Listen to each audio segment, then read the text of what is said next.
Welcome back to the channel, man. Y'all seen by the title, it's gonna get a little controversial here, as you like so much to do on this channel.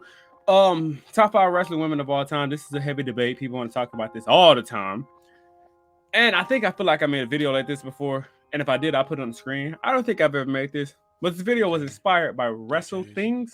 I believe that's the name, podcast, how you pronounce the channel name. It's a group of guys, I believe they do consistent, obviously, a podcast of wrestling. And I was watching one of the chillest videos of the black women's wrestlers. So I figured I'd make my own version of that, but just top 5 women of all time, not just black women, any woman of all time. So I have to look at my phone to see the channel name. But without further ado, man, I don't want to keep y'all waiting longer than y'all need to be held here waiting. 5 women, 5 slots, my decision, my top 5 women of all time, and it's in no particular order. So coming in at number 5, or again, no particular order. So the first person on my list, all of them probably gonna be controversial to a lot of people. I don't really care, it's my list. The first person on my list, Charlotte Flair. Now, I don't think she's gonna be very controversial to a lot of people. I think Charlotte Flair is easily, when it's all said and done, she's gonna go down as the greatest women wrestler of all time. Like in ring perspective, I think she can go down as easily the greatest of all time.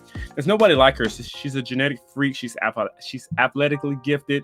She's a woman among little girls, and other ways you want to say it. She's really good in ring, out ring, character work. Could use a slight work. I'm not really big on the whole copying your father's legacy or parent legacy thing. I feel like you should drift off and do your own thing. That's just my opinion. I think, like I said, Charlotte Flair is the greatest I've ever seen in the ring, and I'm a huge fan of other women's wrestlers, but Charlotte Flair might be the greatest in-ring performer woman of all time, easily. She might literally have no competition on that spot. The woman's phenomenal. She's spectacular. Again, I'm not the biggest Charlotte Flair fan. I'll be the first one to tell you. I'm not the biggest fan of her, but she gets the job done. She gets the job done. She's a performer. She's a wrestler. She's a character. She does everything you do, and she's a great heel. She's easily one of the greatest women heels I've ever seen in my life. She can get boosts like no other. She can generate heat like no other, and she's easily top 5 of all time. Coming in at number 2. This one might be really controversial to a lot of people because still in her career, she's still in her prime. Technically 2 women on this list still in their prime. But still in their prime. Technically Charlotte is 2, so that's 3. But yeah, the next 2 are still young in their prime. The next one is Bianca Belair. Now, for wrestling standpoint, in their 30s is technically still kind of young because 20s is kind of like your upbringing. Your late 20s is when you really get on the big stage.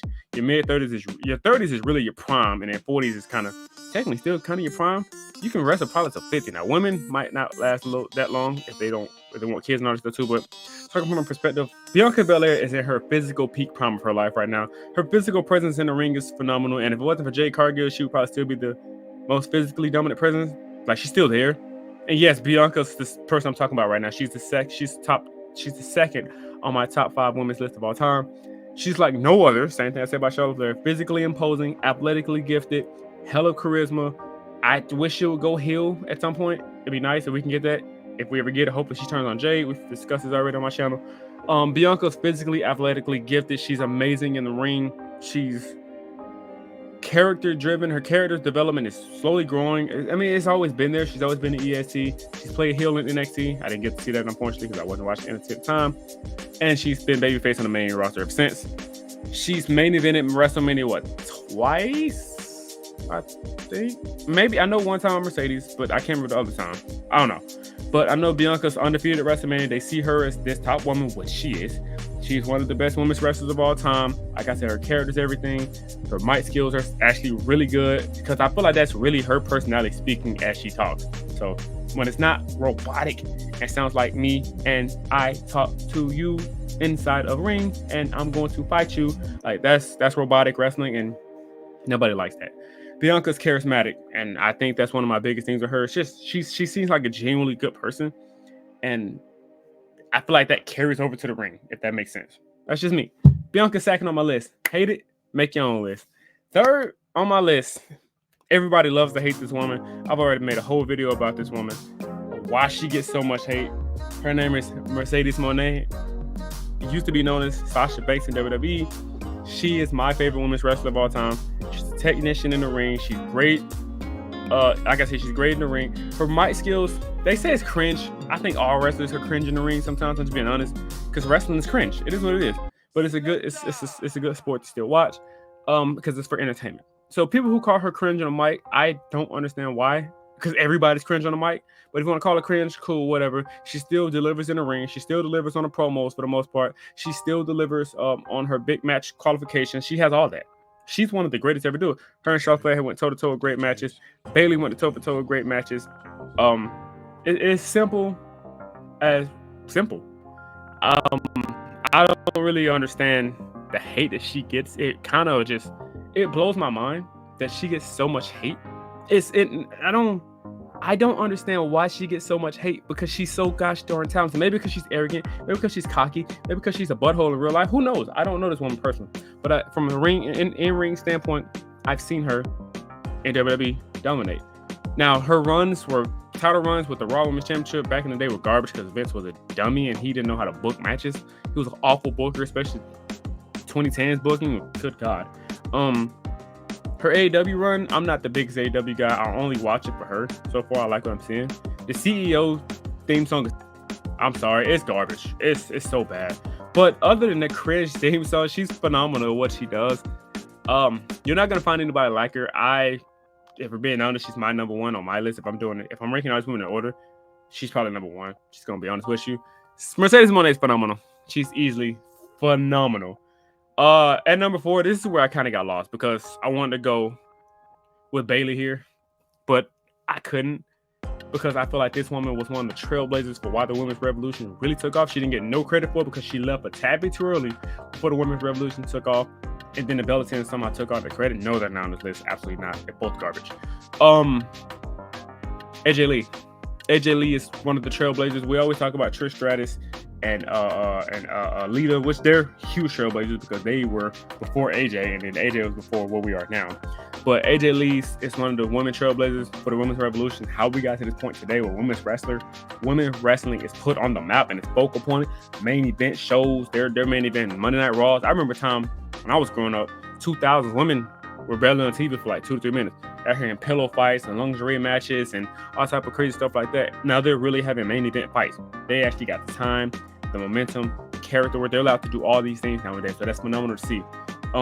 But yeah, women's wrestling is beautiful now, and I love the fact that AJ Lee was a trailblazer for that, and she deserves all the recognition and respect that she get. She needs to be in the WWE Hall of Fame, but I don't think they're ever going to put it there. I mean, now that CM Punk's back and that's been squashed, thank God.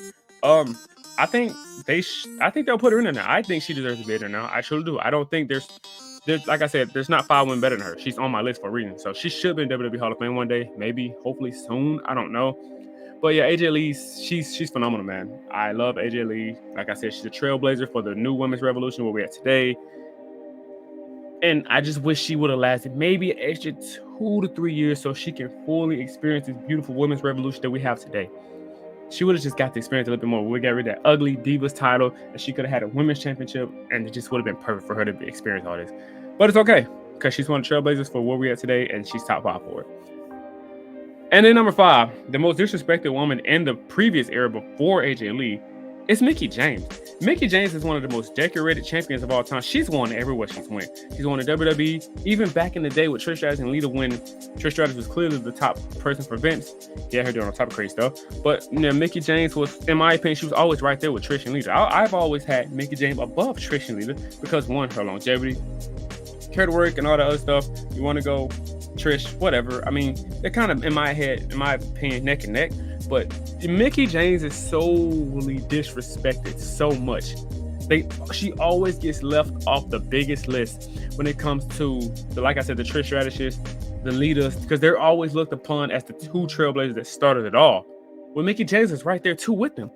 Mickie James had some of the best matches, especially for that time period. Her and that Trish match at WrestleMania, I believe it was WrestleMania, great match.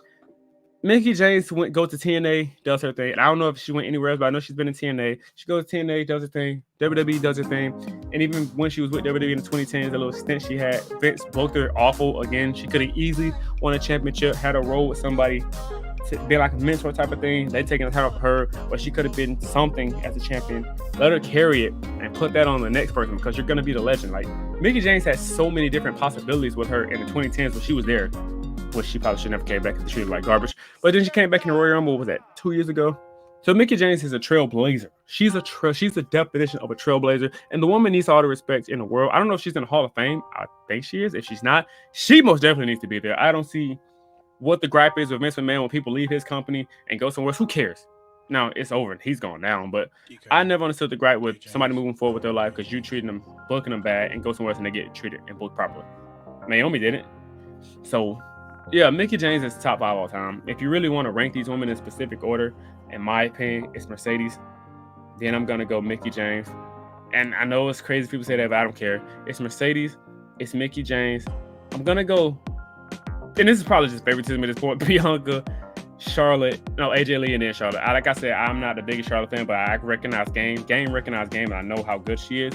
But the 5 greatest women wrestlers of all time: Mercedes Moné, fight me about it, don't care, she's the GOAT.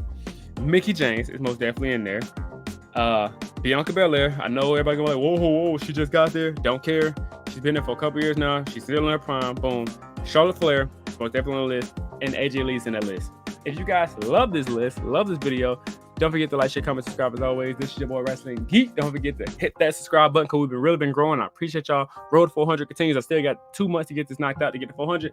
I will see y'all in the next video, and we out, man.